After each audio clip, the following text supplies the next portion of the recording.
yan, ibalik natin. May pera man tayo o wala, huwag natin kalimutan yung ating mga magulang na tayo po ay ipinanganak at inalagaan ng isang magulang. Kaya kahit ano pong mangyari, meron tayong ibigay o wala sa ating magulang o sa ating sarili, dapat yung pagmamahal nandyan pa rin po.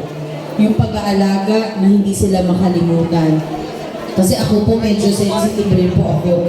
Kapag yung anak ko busy na sa kaka-cellphone, gadget, anak, ako pwede naman, hindi ka naman ako kasi dumating ako ng bahay. Para namang wala kayong nakita. Ay, mami, sige, mami, kiss na okay. Tapos babalik na sa cellphone. Yun po yung nakita ko na kailangan siguro mabago rin po natin. Kasi, syempre, yung panahon hindi po natin masasabi na kailangan yung mga tayo po okay. Kasi alam po natin yung tama. Paano po yung mga susunod na generation? Kailangan may papatuloy.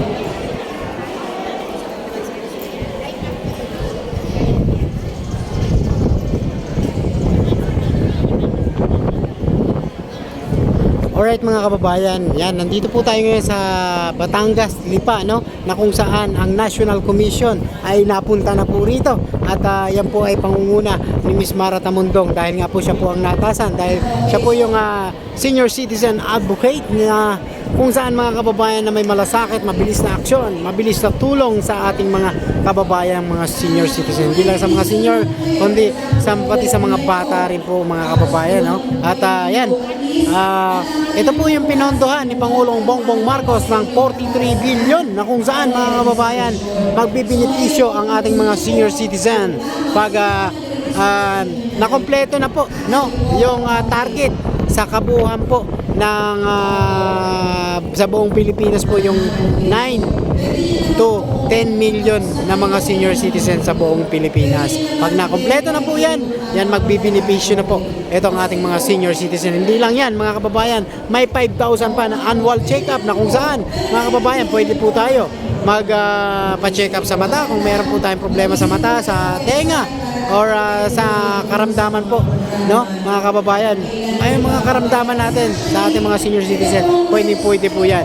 At kung mapapansin po natin, marami po ngayong mga senior citizen natin na nagpapa-online registration dito sa Batangas, Lipa City mga kababayan. Nasa may Lipa City tayo, ha? Oo.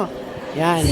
Pero inyo, 43 billion ang pinondo ni Pangulong Bongbong Marcos para po sa ating mga lolo't lola, mga kababayan, no?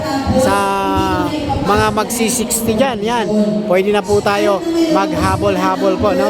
Yung, halimbawa, nag-birthday ka ngayong araw na to, pwede na tayo mag-online registration dahil 60 na kayo. Oo. Mahalaga po yun. Ayan, pakinggan natin si Miss Mara Tamundong, no? Po ang information na inyong ibibigay. Kasi meron po mga mahalagang tanong doon na yun po ay hindi pwedeng mabakante. Kasi baka naman mamaya tayo, maging grabe conception ng record nyo, mag-iba yung pangalan nyo, kaya yun po, sinisiguro lang natin na kayo po yung tamang tao. Kaya, di ba, pinipicture lang po yan, mayroong ID, yun lamang po. So, at least kung okay na po kayo at naiintindihan nyo na okay na po yan. Yan, pinapaliwanag yan ni Miss Mara Tamundong para mabuksan po ang kaisipan ng ating mga senior citizen. Lalo na pag may mga katanungan po sila. Sandali lang naman po. Sige po. Para hindi masayang po yung inyong oras at pagod po. Alam niyo po ang ating mga magulang, nanay, tatay, senior citizen.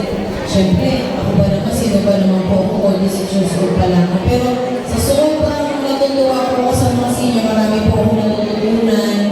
Ako po, actually, bata pa lang po ako, marunong na ako sa gawain bahay. Marunong ako maglaba, magalansya, magluto, maglinis. At the age of 4 years old, nagbababad na po ako ng uniform. Nagbababad na po ako ng puti.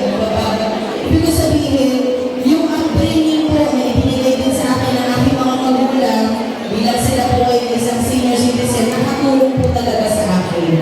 Napahalagahan ko po ang ginagawa ng isang senior citizen, lalo na po ng isang magulang. Kaya yun din po yung gusto ko sana magampanan sa mga ang kagandahan po, yung kaugalian ng isang tunay na Pilipino, ay may pamana po natin sa mga susunod na generation. Baka naman mamaya, pag nawala na tayo sa mundo, mawala na rin po na tamang kaugalian ng ating mga kabataan. Kaya mahalaga po na talagang ang magulang magabayan po ng tama ang kanilang mga anak. Pero anyway, aawit po muna ako. Sandali po kasi meron akong speaker.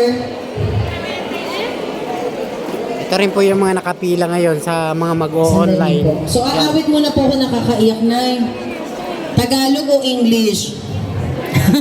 May ganun pa. Ano to? Hulaan? Tagalog, English. Sige po. Aawitin ko po muna itong isang awitin. Pasensya na po kayo sa boses ko po, Ito po yung mga nag-o-online registration ng ating mga encoder. Hindi naman tayo pwede magalit sa mga senior. Marami po yan, marami. Wala akong karapatang magalit.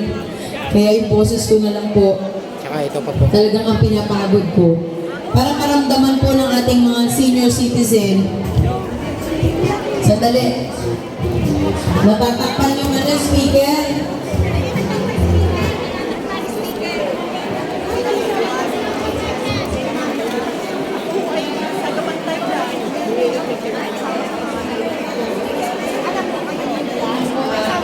Kasi kailangan hindi po siya para marinig yung music kasi mapupersa yung boses ko.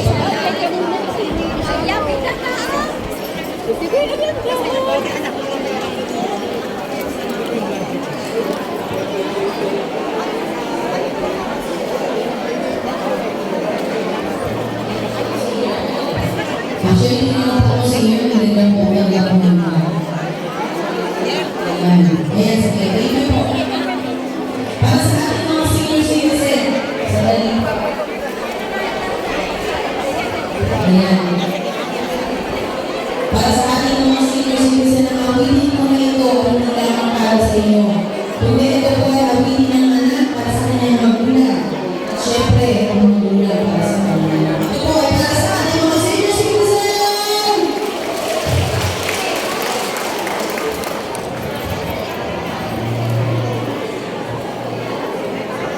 Pag gusto niyo po kumanta, pwede